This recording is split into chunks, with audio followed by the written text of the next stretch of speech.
मान दीवान कुछ बात परे क्यों पिता वो सोच महान। हे पिताजी, आप धैर्यवान बुद्धिमान होकर एक थोड़ी बात के वास्ते इतना क्यों सोच रहे हो?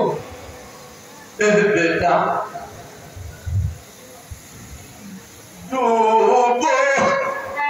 सोचे समुद्र में अब कैसे निकसू जाए। बेटा, मैंने दर्शन सुने आपके मैंने चकोर अकुला बेटा की बनकर डस दिया। बेटा जहू सो के धीरज धरऊ हे पितु समय विचार प्रेम बस डारो मती बार बार द्रगवार। ये पिताजी रोइए मत, ध्यान धीरा रखिए। आप भी अपने हित में आए हुए हैं। आप जैसे ही बनने जाएंगे इस दशरथ के प्राण सुरपुर को जाएंगे। बेटा राम, तुम्हारे विचार से कैसा लगता है बेटा? मैं तो यही कहता हूं कहीं से भरत को राज्य में दे दूंगा, पर तो तुम्हारे विचार में थोड़ा तो सोचे, जिसमें फूलों के अलावा और मखमल के बिस्तर के अलावा कभी कठिन भूमि में पैर नहीं रखा, वो सुकोमल चरण कांटों और पत्थरों में कैसे छिल छिल के चलेंगे, कैसे छिल छिल के चलेंगे। बेटा, मेरी बात तुम मान जाओ, तुम यही रहो।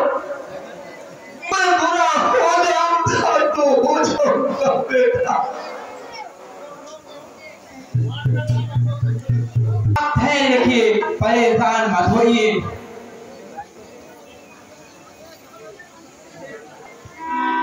राम बड़ा ही धनी है,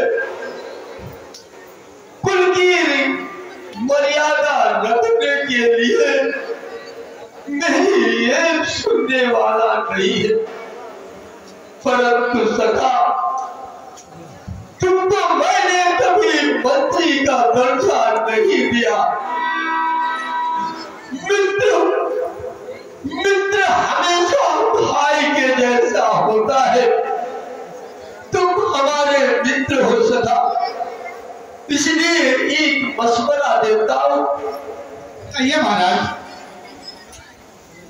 प्यारे सखा,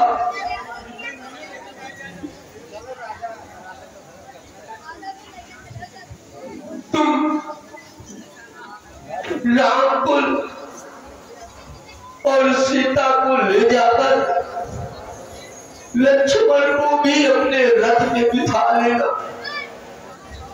और 2-4 दिन वनवा करके ऋषि मुनियों के दर्शन कराना और मैया गंगा के स्नान भी करा देना। कुछ वन खंड घुमाकर 2-4 विचरण करना और 2-4 दिन के पश्चात मेरे राम को मेरे पास अवश्य आने सके। हाँ हाँ महाराज। मैं पूरा प्रयास करूंगा कि आपके बच्चों को 2-4 दिन जंगल में इधर उधर घुमा करके मैं वापस आपके पास लेकर के आ जाऊं।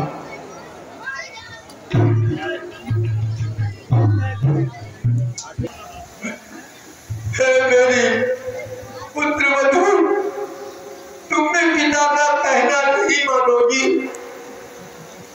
तुम्हें राम के समझाने की क्या जरूरत है?